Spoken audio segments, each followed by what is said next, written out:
ओम शांति।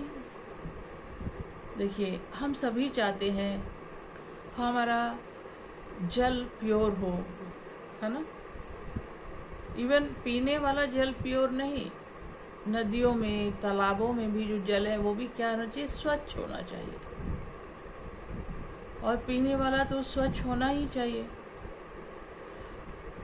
फिर हमारी जो वायुमंडल है, वायुमंडल में जो वायु है वो भी प्योर हो, शुद्ध हो। अब दिन में तो ऐसा होता नहीं है, तो हम क्या करते हैं, मॉर्निंग वॉक करने जाते हैं। उस समय जो वायुमंडल शांत होता है, रोड पे नॉइज़ नहीं होती है, पॉल्यूशन नहीं होता है क्योंकि ट्रैफिक नहीं चल रहा होता है, अधिकतर लोग सो रहे होते हैं या सो के उठे होते हैं तो शांति में काम कर रहे होते हैं। सुबह सुबह सभी अपने दिनचर्या में बिजी हो जाते हैं ना, तो मैक्सिमम वायुमंडल उस समय शांत होता है, कूल होता है, कूल एंड काम होता है। और एयर भी शांत और शुद्ध होती है क्योंकि पॉल्यूशन नहीं होता उस समय। तो हमें कैसे कितना अच्छा लगता है, क्योंकि मेरी जो नेचर है, जो ओरिजिनल नेचर है, वो है शांत रहना। अब आप देखिए, कोई शोर मचा रहा है, आप कितनी देर तक उसको टॉलरेट कर सकते हैं। एक बार बोलते हैं ना, भाई बहुत शोर हो गया, शांत हो जाओ, क्योंकि हमें शोर अच्छा नहीं लगता, अशांति अच्छी नहीं लगती है। ये हमारी ओरिजिनल नेचर है, कुदरती है, शांत रहना और शांति में रहना। शांति हमें अच्छी लगती है, इसलिए हमें शोर, बहुत देर तक हम शोर को सहन नहीं कर पाते, डिस्टर्ब होते हैं। लेकिन शांति में कितनी देर भी रहे तो डिस्टर्ब होते हैं, नहीं होते ना। तो हमें क्या चाहिए, क्या हमारी नेचर है, शांति हमारी नेचर है। ऐसे ही सुख आप कितने टाइम तक सुखी रहो, बोर होते हो, नहीं होते हो ना, अच्छा लगता है और ये अच्छा लगता है। लेकिन दुख आए तो, लंबा टाइम दुख चले तो एग्जॉस्ट हो जाते हैं, परेशान हो जाते हैं, ये क्या ज़िंदगी है। कुछ बहुत दुखी होते हैं, तो क्योंकि हमारी ओरिजिनल नेचर है सुख, इसलिए हमें सुख अच्छा लगता है।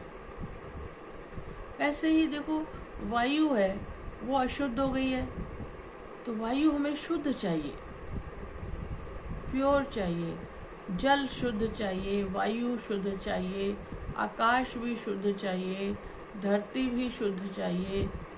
पांचों तत्व जो है, जो अब डर्टी हो गए हैं, मैले हो गए हैं, तमो प्रधान हो गए हैं, वो सब ओरिजिनल में क्लीन एंड क्लियर थे। अब हम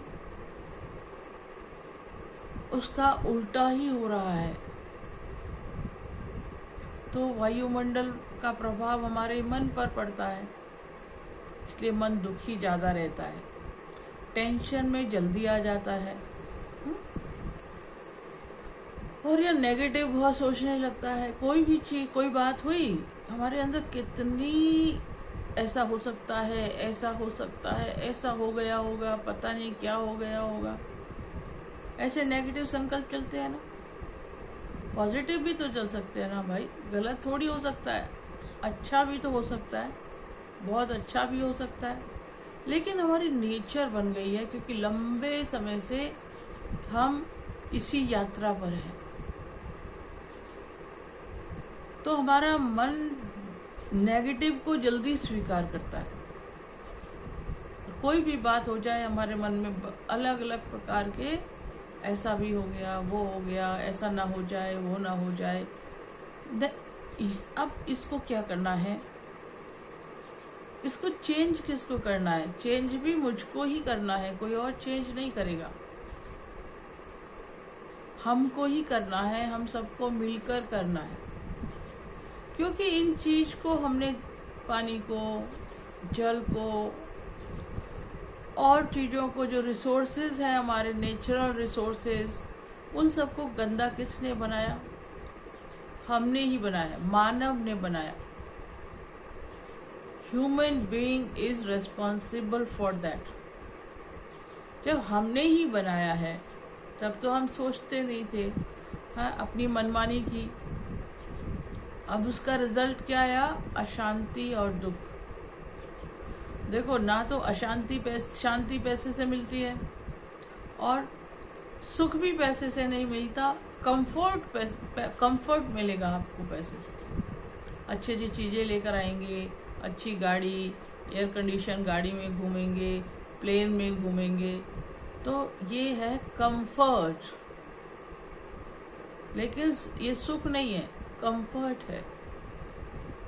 आप एसी मर्सिडीज गाड़ी में जा रहे हैं, आपको अच्छा लग रहा है, कंफर्टेबल है, लेकिन ज़रूरी नहीं कि आप सुखी भी हैं। आपके मन में कोई ऐसी बात चल रही है, आप बैठे तो मर्सिडीज गाड़ी में है, लेकिन कुछ सोच चल रही है, चिंता चल रही है किसी बात पर, तो सुख कहाँ हुआ? कंफर्ट है। ये चीज़ें हमें, साइंस की चीज़ें हमें कंफर्ट देती है, सुख नहीं देती। सुख हमारे अंदर से खुद आता है, क्योंकि सुख नेचुरल है और हम नेचर से ही दूर होते जा रहे हैं। शांति भी हमारे पास ही है, हम बाहर शांति को ढूंढते हैं, सुख को भी हम बाहर ढूंढते हैं, बल्कि सुख और शांति तो मेरे अंदर ही है। उसे बाहर ढूंढने की, खोजने की या किसी से मांगने की आवश्यकता नहीं है। आप मंदिर में जाकर बैठते हैं, मंदिर जाते हैं तो थोड़ी देर बैठते हैं तो कैसा लगता है? शांति मिलती है, सुख मिलता है। तो वो कहाँ है? क्यों मिलता है? क्योंकि वो मंदिर है, नाम ही है मंदिर। मंदिर नाम से ही एकदम शांति आने लगती है, सुख आने लगता है। और फिजिकली आप वहाँ जाके मंदिर में बैठ जाओ, 10 मिनट, 15 मिनट, आधा घंटा, 1 घंटा, तो कितना कैसे विचार चलते हैं? क्योंकि वहाँ का वायुमंडल क्या है? वो मंदिर है, भगवान का मंदिर है। तो जैसे भगवान वैसा वायुमंडल, देवी देवताओं के मंदिर है, भगवान के मंदिर है, तो वहाँ उनका जो वातावरण होता है, ऑटोमेटिकली वहाँ की जो वाइब्रेशन होती है वो शुद्ध और पवित्र होती है। इसलिए सुख और शांति स्वतः महसूस होती है। अब मंदिर से आप बाहर आ जाओ, वहाँ का वायुमंडल कैसा? मंदिर में हमारी कोई गलत सोच चलती है? नहीं चलती ना। कोई भी गलत नहीं सोचता मंदिर में जाके, कैसा भी चोर लुटेरा कैसा भी क्यों ना हो, वो मंदिर में जाके वो तुरंत बदल जाता है, उसके भाव भी अच्छे हो जाते हैं, क्योंकि वहाँ की वाइब्रेशन का फर्क पड़ता है। वहाँ कौन है उनका फर्क पड़ता है, वो वाइब्रेशन वहाँ होती है। अब मंदिर से बाहर आओ, फिर वैसा ही वायुमंडल। तो जो वाइब्रेशन होती है वो हमसे ही निकलती है। अब मंदिर में देवी देवताओं की मूर्तियों से वाइब्रेशन निकल रही है, तो जैसे वो हैं वैसी वाइब्रेशन वहाँ है। वो स्माइल करते रहते हैं, हर्षित मुख होते हैं और उनकी दृष्टि बड़ी अलौकिक होती है, चेहरे पर आकर्षण होता है। तो वही वाइब्रेशन पूरे मंदिर में होती है। हम जाते हैं तो उस वायुमंडल का, उन वाइब्रेशन का हमें वैसा ही प्रभाव पड़ता है। अब बाहर की वाइब्रेशन वो हमारी सोच से बनती है। अब सबकी सोच कैसी हो गई है? तो हमारे अंदर से जो वाइब्रेशन निकलती है वो हमारी सोच के आधार पर निकलती है। अब हम लोग स्वार्थी भी हो गए हैं, लोभी भी हो गए हैं, लालची भी हो गए हैं, अपना फ़ायदा हो जाए, भले दूसरे का नुकसान हो जाए। ऐसी हमारी नेचर हो गई है ना, टेंडेंसी ऐसी हो गई है ना। तो ऐसी हो गई है तो वायुमंडल भी वैसा ही हो गया है, क्योंकि हमारे अंदर से जो निकल रहा है, जो एनर्जी मेरे अंदर से जा रही है, वो सबके पास जाती है, सब मनुष्यों के पास पहुंचती है। वो भी ऐसा सोचते हैं, उनकी वाइब्रेशन फिर और सबके पास जाती है। इसी से तो वायुमंडल बनता है ना। तो वायुमंडल खराब करने वाला कौन? हम खुद। तो ठीक कौन करेगा? हम खुद। इसलिए क्या करना होगा? अपनी सोच को बदलना होगा। जब हम अपनी सोच को सकारात्मक बनाएंगे, पॉजिटिव बनाएंगे, अपने लिए भी और औरों के लिए भी, तो वही वाइब्रेशन फिर वायुमंडल में जाएंगी। सब ऐसा करने लगें, सब ऐसा करने लगें, अपनी सोच को बदल दें, तो पूरा वायुमंडल चेंज हो सकता है ना। लेकिन कितने लोग करते हैं, कितने नहीं करते हैं, कितने इस बात पर सोचते हैं। सब सेल्फिश हो गए हैं, ना करते हैं ना सोचते हैं, इसलिए वायुमंडल में परिवर्तित नहीं हो रहा। पर ये सत्य जान लीजिए, हम परिवर्तन होंगे तभी इस दुनिया का वायुमंडल परिवर्तन होगा। तो हमें अपनी सोच को ही बदलना होगा। हम सोच को बदलेंगे, सकारात्मक बनाएंगे, अपने लिए भी और औरों के लिए भी, तभी हमारे से गुड वाइब्रेशन एनर्जी वायुमंडल में जाएगी और औरों तक पहुंचेगी। ऐसे ऐसे करके सभी अभ्यास करेंगे, बनेंगे, तो दुनिया का वायुमंडल, दुनिया ही बदल जाएगी। तो मेन रूट कॉज कौन है? मैं खुद।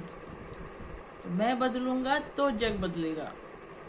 ये नहीं कहना कि जग बदले तो मैं बदलूं या दूसरा बदले तो मैं बदलूं, नहीं, मैं बदलूंगा तो जग बदलेगा।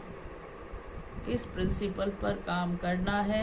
अपने मन में जो थॉट्स चल रहे होते हैं उनको बदलना है, सकारात्मक बनाना है, अपने लिए भी और औरों के लिए भी।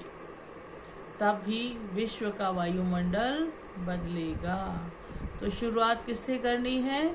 मुझे खुद अपने से शुरुआत करनी है, किसी और का इंतज़ार नहीं करना है। तो पहले मैं, मुझे देखकर फिर और भी करेंगे। तो ये भी धीरे धीरे ऐसे ही सब सोचने लगे तो विश्व बदल जाएगा, विश्व का वायुमंडल बदल जाएगा। जो आज नकारात्मक हो गया है वही सकारात्मक हो जाएगा, जिसका रिजल्ट क्या होगा? पानी भी शुद्ध हो जाएगा, वायु भी शुद्ध हो जाएगा और हर चीज़ शुद्ध और प्योर ओरिजिनल फॉर्म में आ जाएगी। ठीक है, तो किसको बदलना है? मुझे बदल कर दिखाना है। ओम शांति।